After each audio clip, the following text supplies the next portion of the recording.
Jangan memandang polemik itu sesuatu yang negatif. Polemik itu adalah sesuatu yang mencerdaskan bangsa.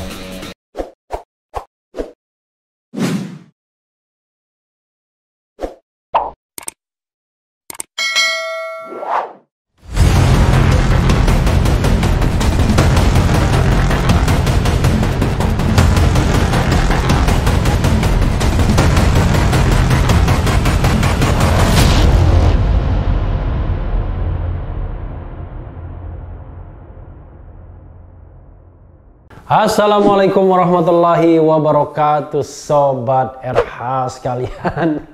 Jumpa lagi kita di channel ini yang keren cadas.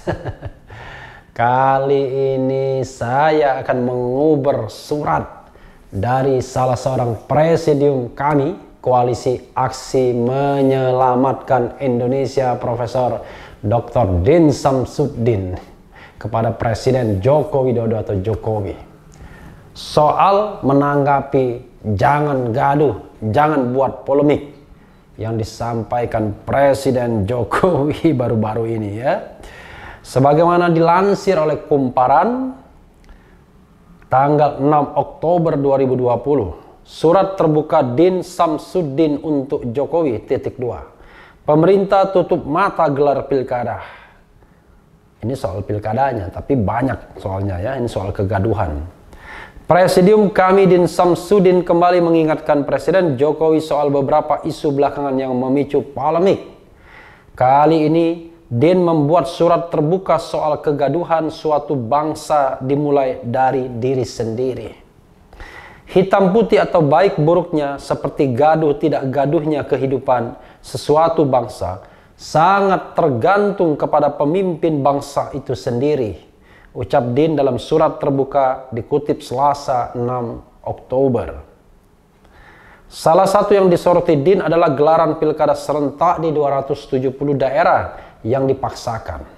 Setelah berbagai ormas dan tokoh meminta ditunda karena bisa memicu corona, pemerintah seperti abai terhadap pilkada yang potensial menciptakan klaster baru persebaran wabah. Dan sepertinya menutup mata dan telinga terhadap aspirasi rakyat dan merasa berkuasa untuk memenangkan kepentingannya di atas kepentingan rakyat banyak, imbuh Din. Selain itu, Din menyoroti soal penanganan corona yang ternyata lebih cenderung prioritaskan ekonomi daripada kesehatan. Ini kadang-kadang perbandingan dibilang dari ya, padahal daripada ya. Kemudian soal beberapa RUU yang dikebut pengesahannya hingga kekerasan pada tokoh agama. Berikut secara lengkap surat terbuka Din untuk Jokowi. Dari M. Din Samsudin, Presidium kami, warga negara, kepada Yang Mulia Bapak Insinyur Joko Widodo, Presiden Republik Indonesia. Mari ciptakan kehidupan nasional yang tidak gaduh dari diri sendiri. Luar biasa ya. Assalamualaikum warahmatullahi wabarakatuh. Kurang M ya. Assalamualaikum di sini. Yang Mulia Bapak Presiden Insinyur Joko Widodo, semula kami berpikir tidak ingin mengirim surat ini, khawatir akan dianggap menciptakan kegaduhan. Namun lewat istikhoroh, luar biasa pakai istikhoroh juga ya, kami tergerak untuk menulisnya, khawatir imbauan Bapak Presiden agar rakyat tidak menciptakan kegaduhan akan menjadi self-fulfilling prophecy atau hal yang justru akan menciptakan kegaduhan itu sendiri. Pada hemat kami, hitam putih atau baik buruknya seperti gaduh tidak gaduhnya kehidupan sesuatu bangsa sangat tergantung kepada pemimpin bangsa itu sendiri. Pemimpin sebagai pemangku amanat adalah yang paling bertanggung jawab atas kepemimpinannya. Hadis Nabi, setiap pemimpin bertanggung jawab atas rakyat yang dipimpinnya. Maka besar harapan kami agar Bapak Presiden melakukan langkah-langkah nyata untuk menciptakan suasana kehidupan yang damai, adem dan tentram dalam kehidupan bangsa Indonesia. Untuk itu, kiranya perlu dicari faktor-faktor penyebab kegaduhan sekaligus menjadi faktor-faktor pendorong ketakgaduhan. Ya. Para ahli bersepakat faktor-faktor itu terkait dengan kejujuran, wah luar biasa, keadilan dan kesejahteraan, ya. Trust, justice, and welfare. Luar biasa ya. Jika ketiga hal demikian tersedia, maka kedamaian, ketenangan, dan ketentraman akan menjelma. Yang mulia Bapak Presiden, tentu Bapak memiliki pengalaman kepemimpinan yang panjang, baik sebagai wali kota, gubernur, dan 1 periode sebagai presiden, serta para penasehat yang andal dan mumpuni di sekitar. Maka, tanpa bermaksud menggarami lautan atau mengajar bebek berenang, kalau di tempat saya buaya berenang ya, izinkan saya dengan permohonan maaf demi menunaikan kewajiban keagamaan untuk bertawasyih dengan kebenaran dan kesabaran. Tawassau bil haq wa tawassau bil sabr. Ya. Ini surat Wal Asr ya. Wal asri innal insana lafi khusr illa allazina amanu wa amilus salihati wa tawassau bil haqqi wa tawassau bil sabr. Mewasiatkan saran-saran untuk mencegah kegaduhan dalam kehidupan bangsa. 1. Hadapi dan sikapilah pandemi COVID-19 dengan bersungguh-sungguh sebagai wabah dan musibah dari Allah Subhanahu wa taala dengan tidak memandangnya secara remeh. Kami mencatat sempat ada sikap yang meremehkan pada sebagian elit kekuasaan dan pembantu Bapak Presiden seperti dalam ucapan, "Mana corona? Kita tidak akan kena," atau bulan Mei corona akan berakhir, dan ucapan lain sebagainya. Termasuk juga Indonesia, rakyat Indonesia, warga negara Indonesia tidak akan kena corona karena biasa makan nasi kucing. Ada menteri yang bilang begitu. Corona tidak akan masuk karena Indonesia izinnya berbelit-belit. Ada juga yang begitu ya. 2. Kami berbesar hati pada suatu waktu Bapak Presiden menyatakan akan mengutamakan kesehatan dan keselamatan rakyat daripada stimulus ekonomi. Namun, sayang Bapak Presiden, pernyataan itu tidak menjelma dalam kenyataan. Kami mencatat alokasi anggaran untuk kesehatan sangat-sangatlah kecil dibandingkan dengan alokasi anggaran untuk stimulus ekonomi. Akibatnya, rakyat dibiarkan berjuang sendiri mempertahankan hidup dengan harus membayar rapid test dan swab test yang mahal harganya dan tidak dapat membeli vitamin yang diperlukan untuk meningkatkan daya tahan tubuh. B.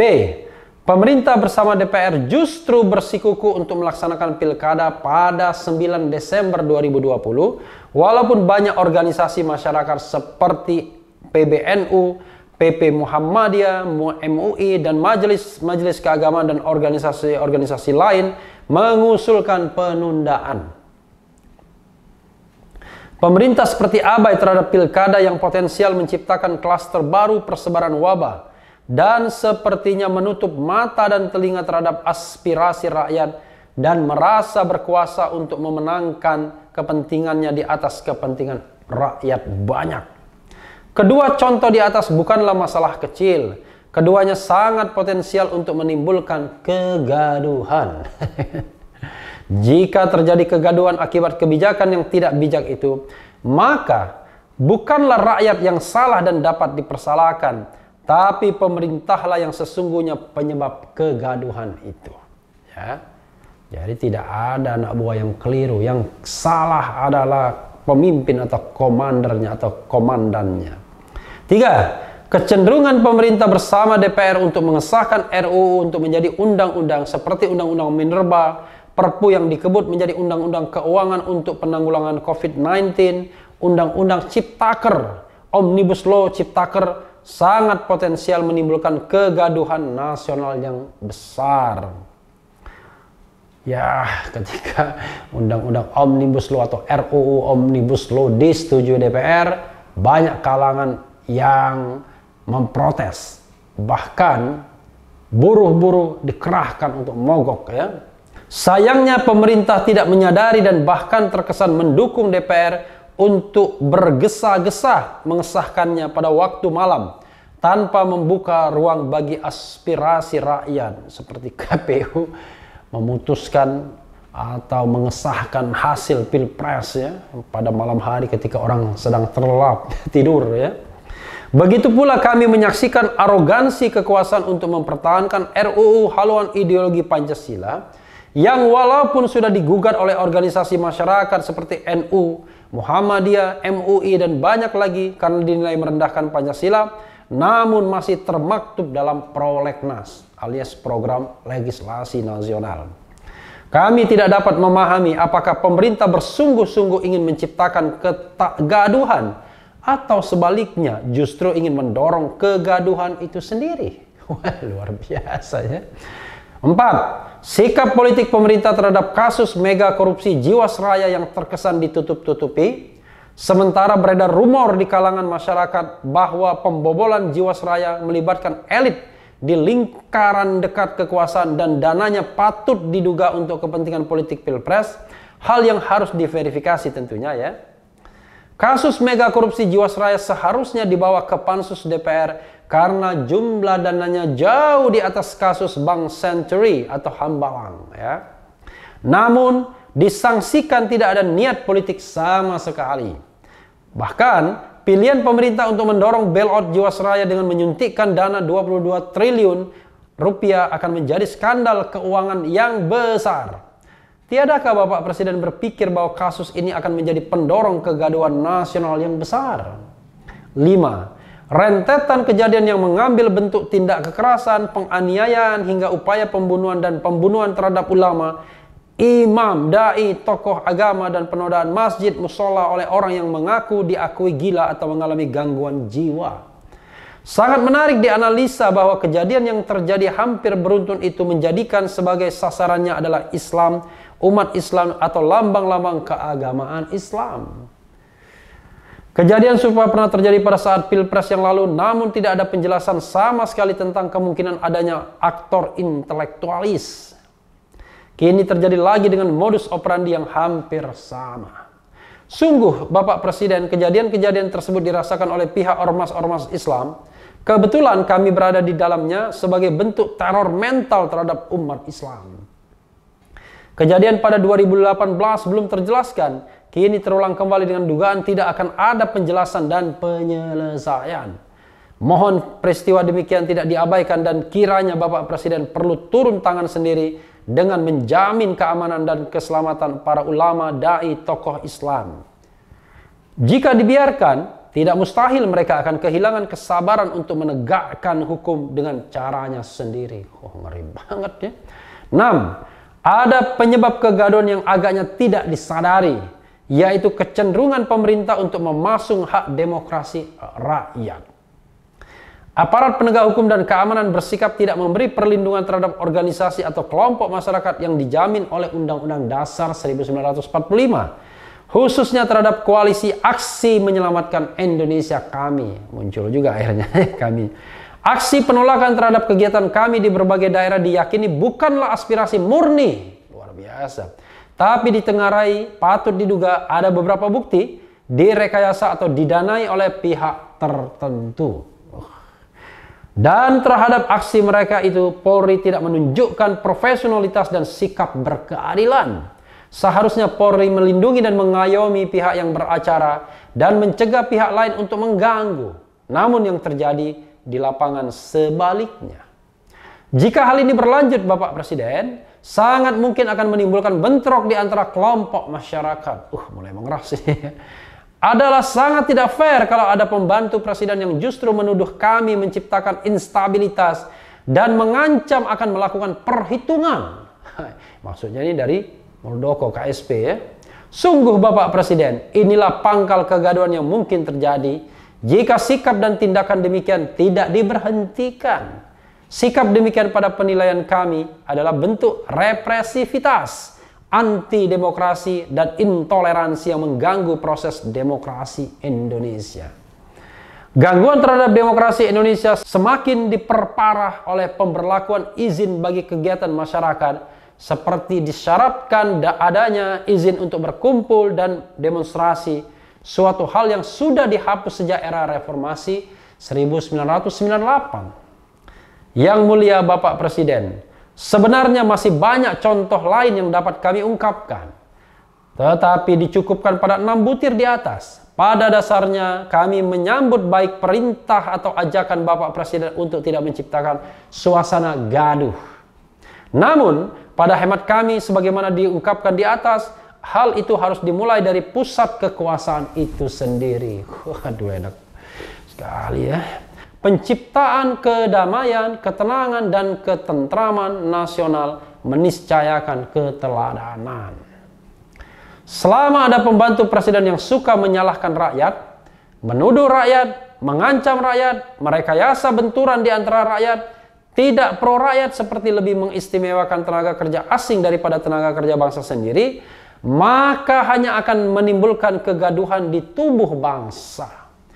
Suatu hal yang perlu disadari bahwa sikap dan tindakan represif, otoriter, abai terhadap aspirasi rakyat yang berbungkus arogansi kekuasaan adalah tanda kemunduran bagi Indonesia.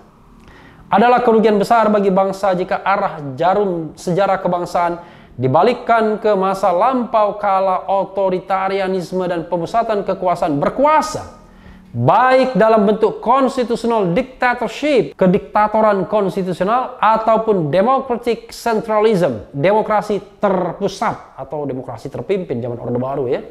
Oh, zaman Orde Lama. Yang sudah banyak ditinggalkan oleh bangsa-bangsa di dunia. Pada periode terakhir, Bapak Presiden Insinyur Joko Widodo kiranya dapat dikenang dengan legasi sebagai Bapak Demokrasi Indonesia, bukan sebaliknya. Maka yang terpenting dari semua itu Bapak Presiden adalah pentingnya satunya ucap dan laku.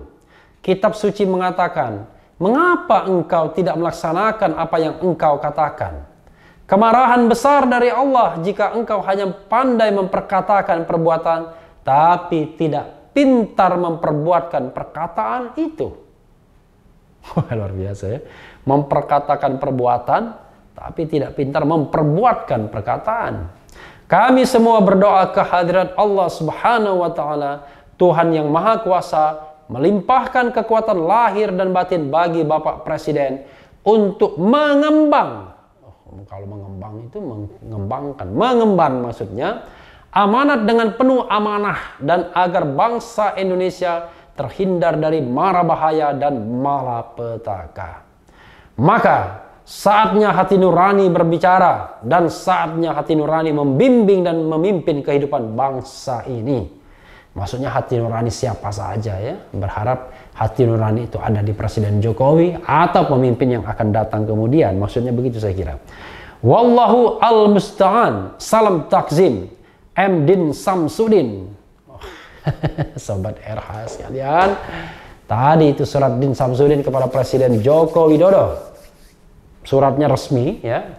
Intinya adalah bicara tentang menanggapi pernyataan Presiden. Jangan kita berpolemik, jangan buat gaduh. Padahal pertama soal polemik itu. Polemik itu memperdebatkan suatu hal. Nggak ada apa-apa. Tidak ada masalah kalau kita berpolemik terhadap suatu hal. Yang penting yang kita polemikkan, yang kita perbincangkan dan perdebatkan itu adalah sesuatu yang bermanfaat bagi bangsa ini. Nah, ini kan kadang-kadang terbalik. Polemik yang penting bagi bangsa ini, contoh misalnya polemik, apakah betul PKI gaya baru itu hadir, ada, hidup sekarang ini. Nah, itu kan mengandung dan mengundang polemik. Tetapi kalau dilarang untuk berpolemik seperti itu, baik kubu yang pro maupun kubu kontra, maka yang terjadi adalah justru kegaduhan. Jadi kegaduhan itu akibat dilarang. Padahal berpolemik itu adalah bagian dari upaya mencerdaskan kehidupan bangsa. Agar orang bisa berpendapat, tesis, ada antitesisnya, ada sintesisnya.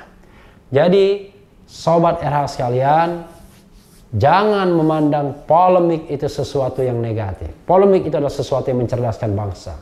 Dan yang tidak mencerdaskan itu adalah kegaduhan. Tapi kegaduhan bukan muncul dari polemik, melainkan muncul dari ambisi-ambisi, hasrat-hasrat yang buruk, yang tidak terkendali. Hasrat yang busuk, hasrat yang tidak baik. Sebagai contoh misalnya, ketika kami mendeklarasikan poin-poin tertentu, menyampaikan aspirasinya di muka publik yang merupakan hak konstitusional, ada pihak-pihak yang tidak senang. Dan pihak-pihak tidak senang itu menggerakkan massa untuk menghantam kelompok kami misalnya. Nah, itu yang membuat kegaduhan dan cenderung tidak sehat. Jadi, biar kita tidak gaduh dan polemik tetap bisa berjalan dengan baik dari sisi demokratisasi, maka negara harus menjadi bapak yang bijak, bapak yang welas asih, menjadi wasit yang netral di antara pertarungan ide dan gagasan yang ada. Kalau ide dan gagasan itu bertarung atau berhadapan dengan penguasa sendiri, maka penguasa pun harus tetap bijak, welas asih, tidak menggerakkan kelompok masyarakat lain untuk menghantam kelompok masyarakat yang kritis terhadap pemerintah tersebut. Jadi saya setuju sekali dengan kata-kata Din Samsudin, mau gaduh mau tidak sangat tergantung pemimpinnya. Jangan sampai kita ada pemimpin tapi tidak ada kepemimpinan. Ada leader tapi tidak ada leadership. Adanya cuma dealer. Jadi sobat era sekalian, terakhir masuk juga saya selalu mengatakan, makanya hilangkanlah presidensial threshold itu untuk 2024 agar kita bisa mencari leader-leader, bukan dealer-dealer kekuasaan. Kita mencari pemimpin rakyat yang bisa melaksanakan amanat konstitusi, bukan para petualang, para dealer yang hanya mengeruk keuntungan karena dekat dengan kekuasaan, dalam lingkaran kekuasaan, atau menjadi bagian dari kekuasaan. Sobat era sekalian, justru kita tantang sikap bijak dari pemerintah. Bagaimana caranya untuk tidak membuat gaduh? Pemerintah sudah tahu jawabannya sesungguhnya. Dan mudah-mudahan kepemimpinan Presiden Jokowi bisa mewadahi setiap perdebatan dengan santai, asik, dan demokratis, dan bisa mengatasi kegaduhan dengan cara elegan yang juga menghormati konstitusi, demokrasi, dan hak asasi manusia, terutama kebebasan berserikat, berkumpul, dan mengeluarkan pendapat. Yang penting tetap di channel ini, karena di channel ini Anda akan dirayu, ditipu, dibaperan, dicecar, diuber pula di jalur khusus. Karena channel ini adalah channel yang mengancam, memeras, dan membenci. Jangan lupa subscribe, like, comment, and share